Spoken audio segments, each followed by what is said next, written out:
Hello friends, मैं सी संगीता और आप देख रहे हैं टैक्स फ्री ग्लोबल चैनल।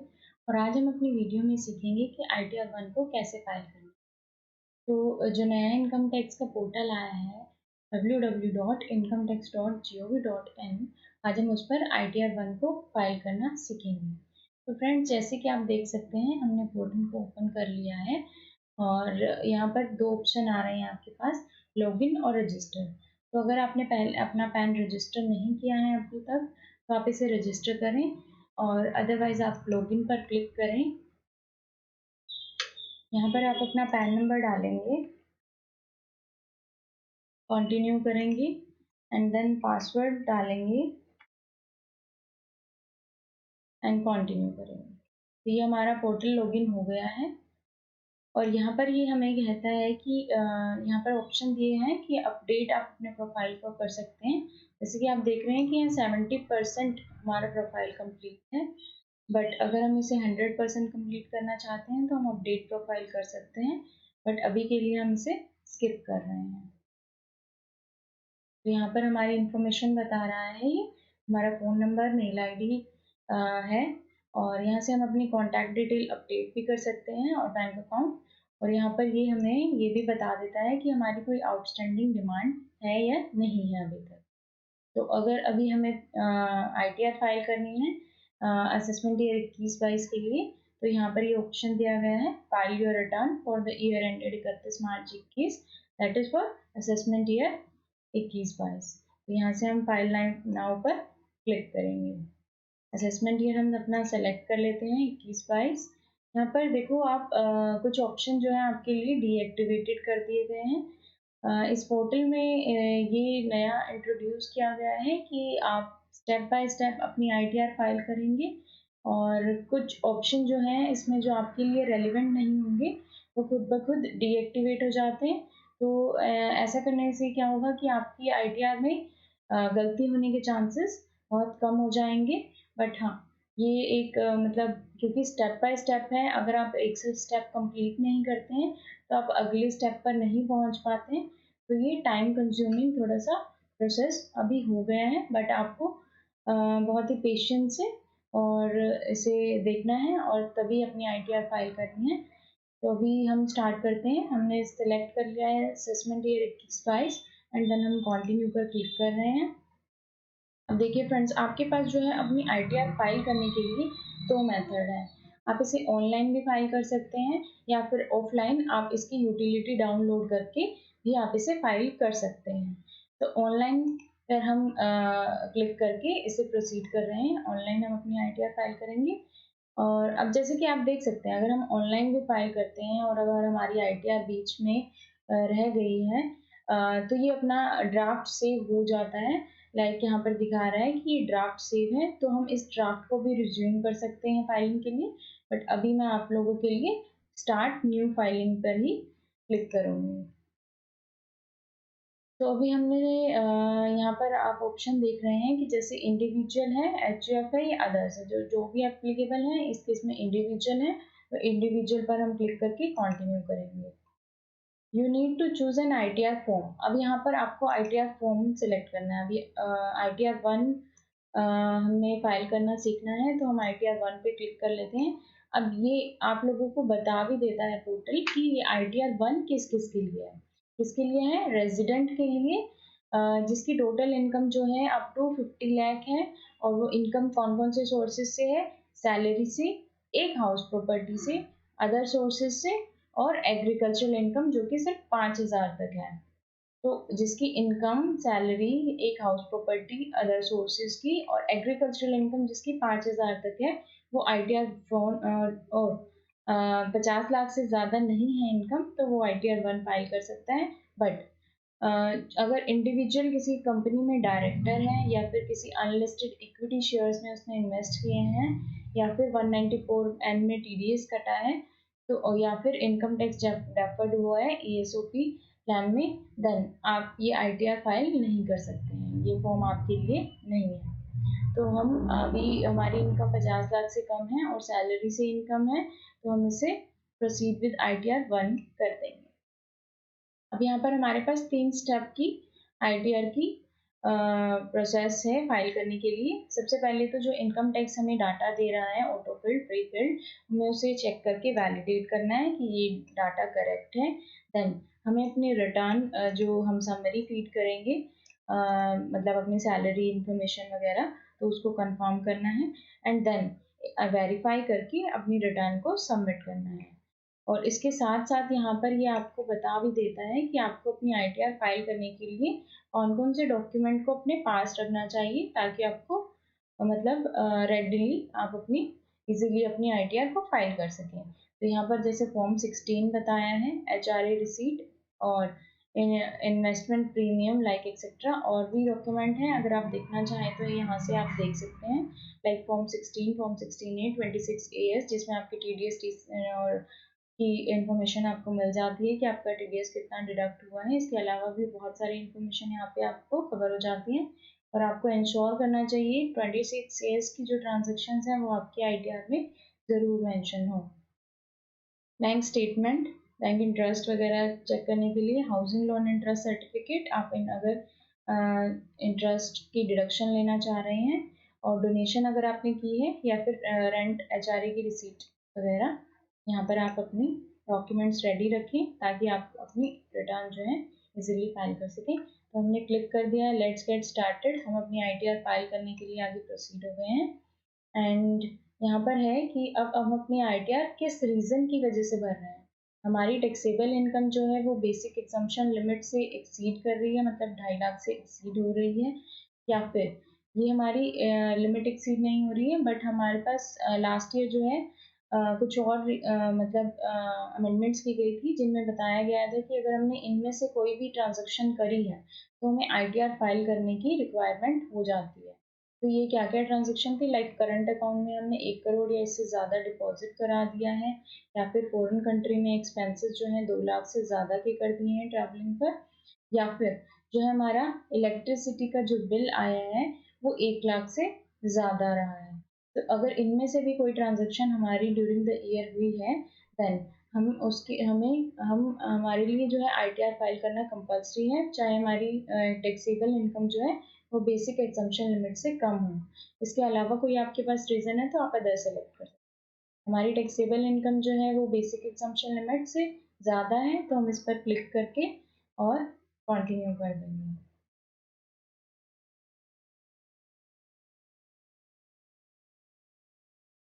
तो ये हमारे पास आ रहा है कि इनकम टैक्स डिपार्टमेंट ने कुछ हमारा प्रीफिल्ड डाटा लिया है और हमें उसे कंफर्म करके ही आगे बढ़ना होगा। तो ओके करेंगे एंड यहाँ पर हमारी जैसे दिख रहे हैं आपको पर्सनल इंफॉर्मेशन वाला ही टैब एक्टिवेट है। अगर हम ये स्टेप कंप्लीट नहीं करते हैं तो हम अगले नेक्स्ट स्टेप पर नहीं प्रोसीड कर पाएंगे। तो हमें सबसे पहले इसी को सेलेक्ट क्लिक करना है। यहाँ पर जो है हमारी प्रोफाइल से रिलेटेड हमारी इंफॉर्मेशन दी गई है। यहाँ से हम अपना कॉन्टैक्ट नंबर, एड्रेस और ईमेल एड्रेस भी एडिट कर सकते हैं। फिर हमें सेलेक्ट करना है कि हमारी एम्प्लॉयमेंट कैसी है, हम सेंट्रल गवर्नमेंट एम्प्लॉई हैं, स्टेट गवर्नमेंट, पीएसयू, या फिर पेंशन आ रही है, या फिर अदर्स, अदर्स में मतलब प्राइवेट कंपनीज में है, या फिर नॉट एप्लीकेबल। नॉट एप्लीकेबल में क्या है, फैमिली पेंशन एक्सेट्रा अगर आपकी आ रही है तो हम अदर सेलेक्ट कर लेते हैं, प्राइवेट कंपनी से है, सैलरी। देन यहाँ पर ये हमसे सेक्शन पूछ रहा है कि किस सेक्शन के अंडर हम फाइल करें। अभी आईटीआर फाइलिंग की ड्यू डेट जो है वो 30 सितंबर हो गई है। इट मीन्स हम अपनी रिटर्न जो है ड्यू डेट से पहले फाइल कर रहे हैं, तो हम ये सेक्शन सेलेक्ट करेंगे। अगर बिलेटेड रिटर्न है, मतलब आफ्टर ड्यू डेट फाइल कर रहे हैं, तो ये सेक्शन सेलेक्ट करेंगे। Revise return, revise after original return, मतलब पहले हमने अपनी आईटीआर फाइल करती थी बट उसमें कुछ चेंजेस हमें करने हैं, रिवाइज रिटर्न करनी है, तब हम ये सेक्शन सेलेक्ट करेंगे। या फिर आफ्टर कंडोनेशन डिले है, देन हम ये सेक्शन सेलेक्ट करेंगे। इसके अलावा अगर आप का इनकम टैक्स डिपार्टमेंट से कोई नोटिस आया है तो आप रेलिवेंट सेक्शन को सेलेक्ट करके उसके अगेंस्ट अपनी आईटीआर फाइल कर सकते हैं। नेक्स्ट में ये हमसे पूछ रहा है कि are you opting for new tax regime under 115 BAC. तो आप लोगों को ये रिमाइंड होगा कि अभी जो है हमारे पास 2 टैक्स रेजिम है, एक पुराना है एक न्यू है।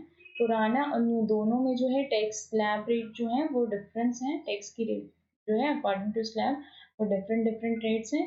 एंड अगर आप सैलरीड एम्प्लॉई हैं तो आपने ये इन्फॉर्मेशन कि आप न्यू टैक्स रेजिम में जाएंगे या ओल्ड रेजिम में जाना चाहते हैं ये अपने एम्प्लॉयर को ऑलरेडी दे दी होगी।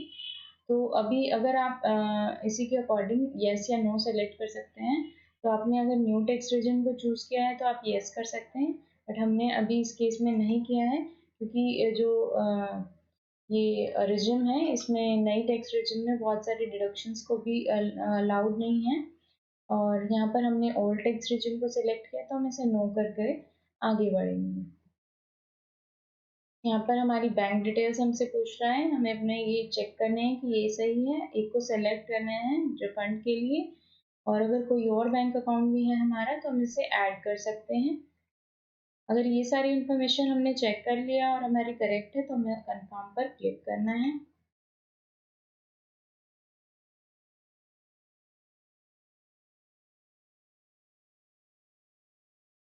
अब जैसे कि देख सकते हैं हमारा नेक्स्ट स्टेप जो है ग्रॉस टोटल इनकम वो एक्टिवेट हो चुका है। तो हम इस पर क्लिक करेंगे अपने इनकम फाइल करने के लिए। यहाँ पर सबसे पहले हमारे पास ऑप्शन आ रहा है सैलरी एम्प्लॉय, मतलब जो सैलरी इनकम है हमें वो भरनी है, salary income, then house property, other sources, इसके अलावा एग्जाम्पल इनकम। तो हम ITR 1 में ये जो अपनी इनकम है वो भर सकते हैं। तो सैलरी इनकम है तो हम इसे एडिट पे क्लिक करेंगे और भरेंगे ग्रॉस सैलरी। जैसे कि आपका फॉर्म 16 दिया होगा उसी फॉर्मेट में ये फॉर्म रहता है। तो यहाँ पर जैसे कि हमारा ये फॉर्म है, तो जैसे यहाँ फॉर्म में दिखाया है कि सैलरी एज पर सेक्शन 17(1) है, दिस वैल्यू पर परक्यूजिट्स एज पर 17(2)। तो हमें ऐसे ही ये इनकम टैक्स का फॉर्म भी दिया गया है तो हमें यहाँ पर वही फाइल करना है। तो हमारी फॉर्म 16 में इंफॉर्मेशन दी गई है। एग्जाम अलाउंस यहाँ पर जो है अभी हमारी एग्जाम अलाउंस जैसे LTA है, रेम्यूनरेशन रिसीट, तो सेक्शन वाइज और डिटेल यहाँ पर आपको प्रेस्क्राइब कर दी गई है कि किस में आपने जो है आप एग्जाम अलाउंस है इसकी डिटेल जो है आपको अपने फॉर्म 16 से भी मिल जाती है। तो यहाँ पर जो है हमारा हाउस रेंट अलाउंस का है हमारे फॉर्म 16 में। तो हम ये section 10(13)(a) allowance to meet expenditure incurred on house rent, तो इसे सेलेक्ट कर लेंगे और यहाँ पर एंटर डाल देंगे। जैसे कि हम हमारे फॉर्म 16 में भी देख सकते हैं यहाँ पर सेक्शन भी मेंशन है कि house rent allowance under section 10(13)(a) 305(208), तो ये हमने यहाँ पर डाल दिया है। अब ये आप मैच कर सकते हैं अपने फॉर्म 16 से कि आपकी नेट सैलरी यही आ रही है। यहाँ पर ही हमारी सैलरी मैच हो रही है। तो फ्रेंड्स ये फॉर्म 16 से आप इसे मैच करते हुए ही चलें ताकि गलती होने के चांसेस जो है आपके बहुत कम हो जाएं। यहाँ पर ये 50,000 की डिडक्शन है ये खुद से ही उठा लेता है क्योंकि ये स्टैंडर्ड डिडक्शन है। तो आपको इसे सेपरेटली डालने की ज़रूरत नहीं है, खुद से ही उठा रहा है। अब यहाँ पर जो है हमारी income chargeable under the head salary 794,604 है। हम अपने एक बार मैच कर लेते हैं फॉर्म 16 से, क्या ये यही आ रही है 794,604। तो ये हमारी मैच हो गई है। तो इसके लिए इससे अब हम सेव कर लेंगे और प्रोसीड करेंगे।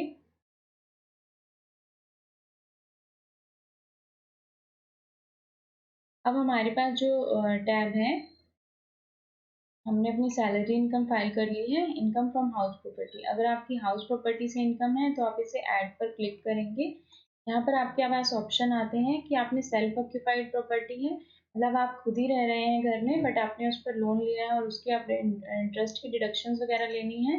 तो आप यहाँ पर ये डिटेल डाल सकते हैं कि कितना आपने इंटरेस्ट पे किया है, या फिर एरियर कोई रेंट का रिसीव हुआ है, मतलब पहले कोई आपने रेंट पे दिया हुआ था, अभी उसकी मतलब पहले रेंट रिसीव नहीं हुआ अब वो रेंट रिसीव हुआ है, एरियर्स हैं, देन आप उसे डाल सकते हैं। अगर लेट आउट प्रॉपर्टी है तो यहाँ पर आप लेट आउट करके और यहाँ पर दिखा सकते हैं कि आपको ग्रॉस रेंट कितना रिसीव हुआ है, टैक्सेस आपने कितने पे किए हैं उसके रिगार्डिंग। तो स्टैंडर्ड डिडक्शन जो है ये आपकी 30% ये ऑटोमेटिक उठा लेगा। और interest payable on borrowed capital, आपने लोन लेकर के वो प्रॉपर्टी बनाई थी, तो आप इस पे इंटरेस्ट की डिडक्शन क्लेम कर सकते हैं, तो आप यहाँ पर इंटरेस्ट डाल सकते हैं। ये इंटरेस्ट का जो सर्टिफिकेट है वो आप अपना बैंक से ले सकते हैं कि आपका टोटल इंटरेस्ट जो है ड्यूरिंग द ईयर आपने कितना पे किया है। तो आपको अगर इसे डालना है तो आप इसे डाल सकते हैं। मैं सैम्पल बेस पर आपको इंफॉर्मेशन ऐसे ही डाल करके दिखा रही हूँ कि हमने ये 2,16,000 का हमारा रेंट रिसीव हुआ, 20,000 हमने टैक्स पे कर दिए, तो ये स्टैंडर्ड डिडक्शन जो है खुद से उठा रहा है। इंटरेस्ट हमने ये क्लेम किया है, तो ये हमारी यहाँ पर income under the head chargeable under house property calculate करके ये हमें बता रहे हैं। हम इसे सेव कर लेते हैं। तो ये हमारा जो है कंप्लीट हो गया है सैलरी का सोर्स, हाउस प्रॉपर्टी का। एंड नाउ अब अदर सोर्सेज का है, तो अदर सोर्सेज में भी हम ऐड डिटेल्स पर क्लिक करेंगे। तो यहाँ पर ये हमें स्टेप बाय स्टेप पूछ रहा है कि अब अदर सोर्सेज की जो इनकम है वो आपकी किससे है। सेविंग बैंक अकाउंट से है, तो आप इसे यस करके अपना सेविंग बैंक इंटरेस्ट भर सकते हैं। एंड यदि किसी बैंक, पीओ या कोऑपरेटिव सोसाइटी या फिर कोई कंपनसेशन रिसीव हुई है, एनहांस कंपनसेशन, तो इस तरह की कोई आपकी इनकम रही है तो आप इसे यस करके क्लिक कर सकते हैं, नहीं है तो नो पर क्लिक कराने दें। और कोई फैमिली पेंशन आई है तो आप इसकी डिटेल यस करके और उसे डाल सकते हैं। और इनकम टैक्स का रिफंड पर इंटरेस्ट जो मिला है, ये आप अपने 26 ईयर्स से चेक कर सकते हैं कि आपको इनकम टैक्स रिफंड पर कितना इंटरेस्ट आया है। तो आप इसे यस करके यहाँ पर अपनी इंफॉर्मेशन जो है डाल सकते हैं। कोई और सोर्सेज से इनकम है तो आप इसे यस करके डाल सकते हैं। डिविडेंड इनकम है, क्योंकि इस साल से जो डिविडेंड इनकम भी हमारी टोटल इनकम में इंक्लूड होकर टैक्सेबल है। देन तो आपकी अगर कोई डिविडेंड रिसीव हुआ है तो आप इसे यस करके जो है अपनी इनकम डाल सकते हैं, अगर नहीं है तो नो करके और कंटिन्यू हम इसे कर सकते हैं।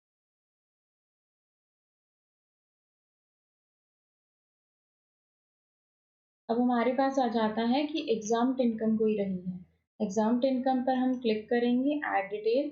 यहाँ पर जो है आपके सेक्शन वाइज आपको बता दिया एग्रीकल्चरल इनकम एग्जाम्प्ट है, बट इस आईटी अगर आप 1 भर रहे हैं तो आप इसे 5,000 से ज़्यादा नहीं रख सकते हैं। हम यहाँ पर आपको सैम्पल बेसिस पे 5,000 दिखा रहे हैं कि ये हमने सेव कर दिया है, इसे ऐड कर रहे हैं।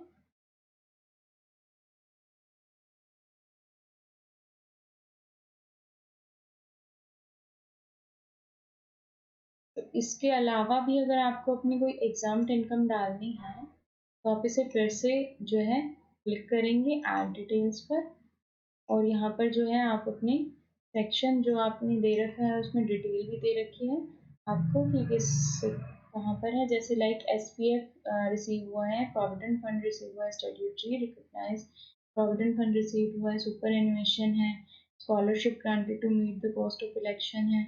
इस तरह से आपको सेक्शन वाइज और थोड़ा सा डिटेल भी दी गई है। तो अगर आपकी कोई भी इनकम एग्जाम्प्ट इनकम रही है, अगर मोस्ट कॉमनली अगर मैं बात करूँ तो पीपीएफ का इंटरेस्ट जो है, लोग पीपीएफ में जो इन्वेस्ट करते हैं उस पर जो इंटरेस्ट मिलता है वो एग्जाम्प्ट रहता है। तो आप अगर आपकी इस कोई भी किसी भी तरह की एग्जाम्प्ट इनकम है तो आप यहाँ पर इसे डाल करके ऐड कर सकते हैं। अभी हमारी और कोई इनकम नहीं है तो हम आगे बढ़ेंगे। तो एक बार आप ये फिर चेक भी कर लें रिव्यू कि आपने सभी इंफॉर्मेशन जो है करेक्ट डाली है। सैलरी हो गई, हाउस प्रॉपर्टी हो गई,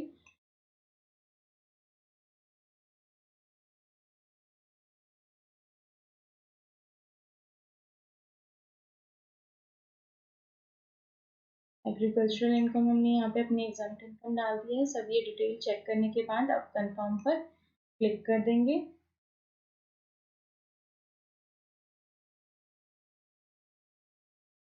अब आप देख सकते हैं कि हमारी पर्सनल इंफॉर्मेशन भी कंप्लीट हो गई है, ग्रॉस टोटल इनकम भी हमने अपनी सारी डाल दी है। तो अब यहाँ पर बारी आ जाती है टोटल डिडक्शंस की, कि हम डिडक्शंस अपनी जो है कितने क्लेम करना चाह रहे हैं। तो यहाँ पर भी ये क्वेश्चन वाइज हमें पूछ रहा है कि हाँ क्या हमने कोई डोनेशन की है। अगर हम यस कर देते हैं तो ये कहता है कि हमें 80G शेड्यूल फाइल करना है। और डोनेशन भी कई तरह की है, आपने किस में की है, साइंटिफिक रिसर्च या रूरल डेवलपमेंट में की है, या फिर जो है ATGG में करी है।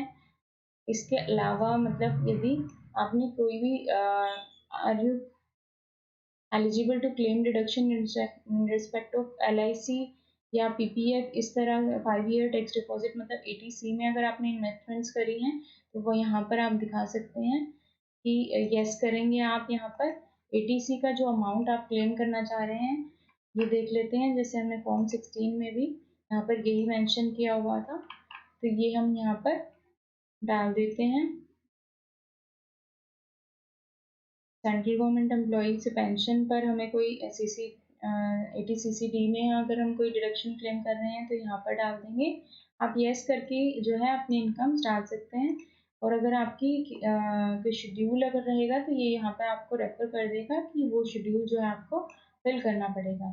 लाइक अगर यहाँ पर मेडिकल इंश्योरेंस प्रीमियम की आप डिडक्शन क्लेम करना चाह रहे हैं तो आप इसे यस कर सकते हैं ATD में, तो आपको ATD जो शेड्यूल है वो फिल करना रहेगा।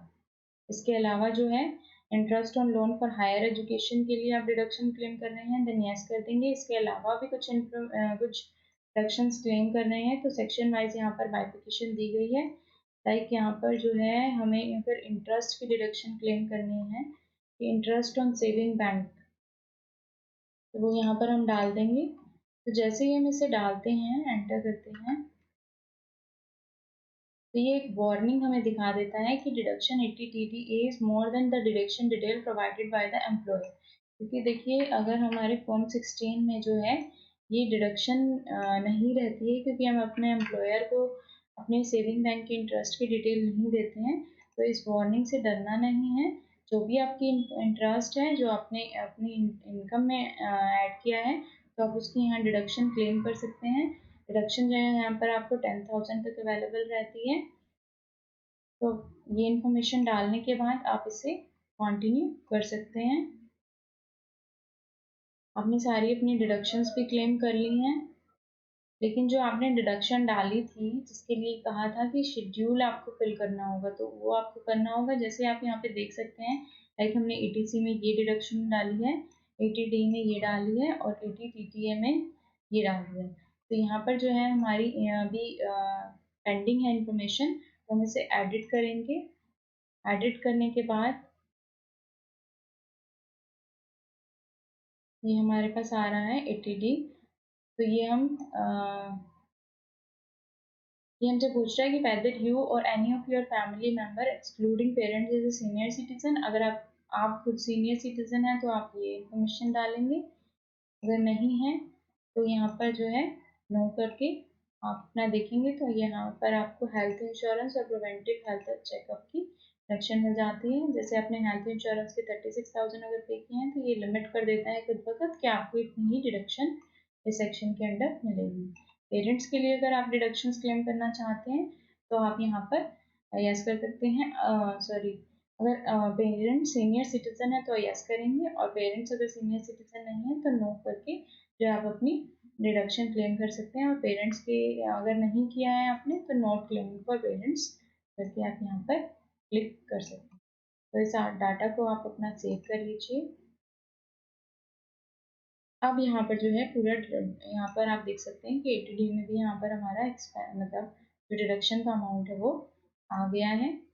अब यहाँ पर हमारी टोटल डिडक्शंस जो हैं क्लेम हो चुकी हैं, तो अभी हम इसे कंफर्म करेंगे और आगे बढ़ेंगे।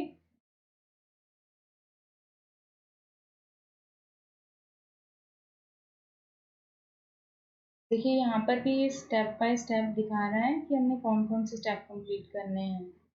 तो हमारा जो है टोटल डिडक्शंस तक जो है हम कंफर्म कर चुके हैं। यहाँ पर कंफर्म कंफर्म कंफर्म भी आ रहा है, और टैक्स पेड का हमें फिल करना है तो हम इस पर अब क्लिक कर लेंगे।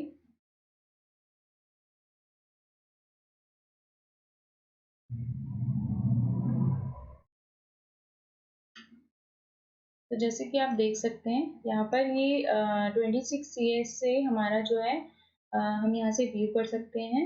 और इसके अलावा जो ये हमारा TDS है कुछ ये 26 CS से खुद ब खुद कैलकुलेट कर लेता है, बट अगर फिर भी आपको ये डिटेल जो है चेक कर लेनी चाहिए। और अगर आपको कोई और TDS आपका कटा है, डिडक्ट हुआ है, आपको एंटर करना है तो इसे ऐड अनदर पर करके पैन नंबर और यहाँ पर जो आपका टीडीएस कटा है वो कितनी इनकम मिली है और क्या टीडीएस डिडक्ट हुआ है, ऐसे करके जो है अपना डिटेल फाइल कर सकते हैं। तो टीडीएस नहीं कटा है तो ऐसे ही क्लिक करेंगे और यहाँ पर अदर देन सैलरी अगर आपका टीडीएस कटा है उसकी इन्फॉर्मेशन यहाँ जाएगी। Detail of deducted at source, तो यहाँ पर as per form 16C furnished by the player, तो ये इन्फॉर्मेशन यहाँ पर जाएगी। टीसीएस है तो यहाँ पर आप फिल कर सकते हैं, और अगर आपका एडवांस टैक्स या सेल्फ असेसमेंट टैक्स पे किया है आपने तो आप इसे यहाँ पर ज़रूर फाइल करें। अपनी रिटर्न फाइल करने से पहले जो भी आपने सेल्फ असेसमेंट टैक्स पे किया है वो यहाँ पर आप ज़रूर भरें। इसमें आपसे ये इन्फॉर्मेशन मांगता है BSR code, serial number of challan, date of deposit और अमाउंट, क्या आपने अपना टैक्स पे किया है। तो अभी हमारे पास ये इन्फॉर्मेशन नहीं है तो अभी हम इसे कैंसिल करके आगे बढ़ रहे हैं। बट आपको ये इन्फॉर्मेशन ज़रूर डालनी है अगर आपका टैक्स पेबल आ रहा है। ये हमने इन्फॉर्मेशन कंफर्म कर लेनी है एक बार, हमने 26A से भी चेक कर लेना है और इसको चेक करने के बाद हमें इसे कंफर्म करना है।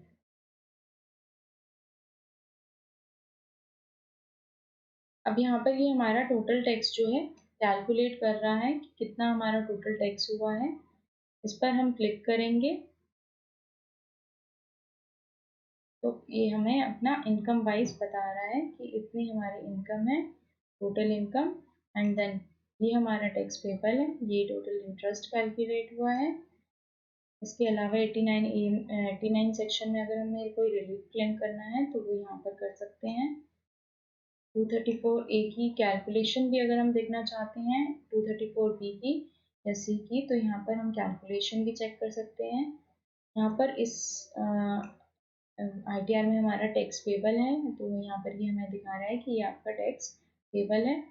आप इसे कंफर्म करेंगे तो यहाँ पर ये प्रोसीड का ऑप्शन एक्टिवेट हो जाता है और आप इसे प्रोसीड अगर कर रहे हैं। बट ये चीज़ आपको ध्यान रखनी है कि अगर आपका टैक्स पेबल है तो आप इसे पे पहले कर लें, देन ही आप आगे बढ़ें।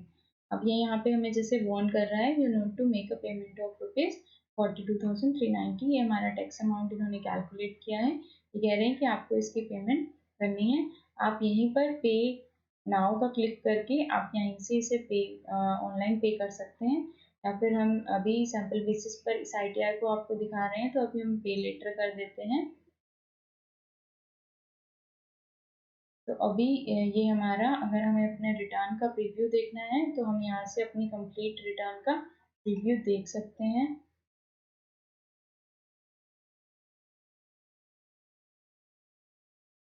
अगर आपको क्लिक करना है तो यहाँ पर ये एक्टिवेट हो जाता है proceed to preview, and then आप यहाँ से इसे अपने डाउनलोड भी कर सकते हैं या प्रिंट कर सकते हैं। ये आपका ITR पूरा फॉर्म जो है आपको यहाँ पर शो हो रहा है। प्रोसीड टू वैलिडेट, ये आपको सारी इन्फॉर्मेशन एक बार चेक कर लेनी है, वैलिडेट करने के लिए प्रोसीड करना है।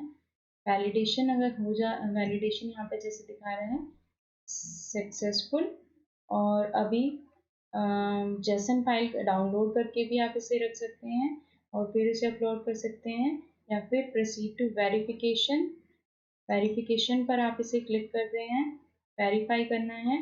यहाँ पर ई फाइल नाउ, अभी ई वेरीफाई नाउ, अभी अगर आपको ई वेरीफाई करनी है या फिर ई वेरीफाई लेटर करनी है या फिर वेरीफाई बाय ITR भी, अगर आप बैंगलोर भेजना चाह रहे हैं अपनी रिसीट तो आप इस पर क्लिक करके इसे फाइल कर सकते हैं। अभी ई वेरीफाई लेटर कर रहे हैं, देन कंटिन्यू कर रहे हैं। ये है यहाँ पर हमें वार्न कर रहा है कि please note, once you have submit the return you can no longer modify the details. तो अभी हम इसे सबमिट नहीं कर रहे हैं क्योंकि अभी हम सिर्फ आपको सैम्पल बेसिस पर ये चेक करा रहे थे कि आपको कहाँ पर कौन सी इंफॉर्मेशन जो है आपको फाइल करनी है। फॉर्म अपना जो है फॉर्म 16 से ITR 1 को कैसे फाइल करना है। तो अगर आपने अपनी इन्फॉर्मेशन सारी चेक कर ली है तो आप इसे ई वेरीफाई नाउ कर कर भी आगे बढ़ सकते हैं, और यदि आप एक बार दोबारा चेक करना चाह रहे हैं तो आप इसे अपना ड्राफ्ट सेव कर सकते हैं।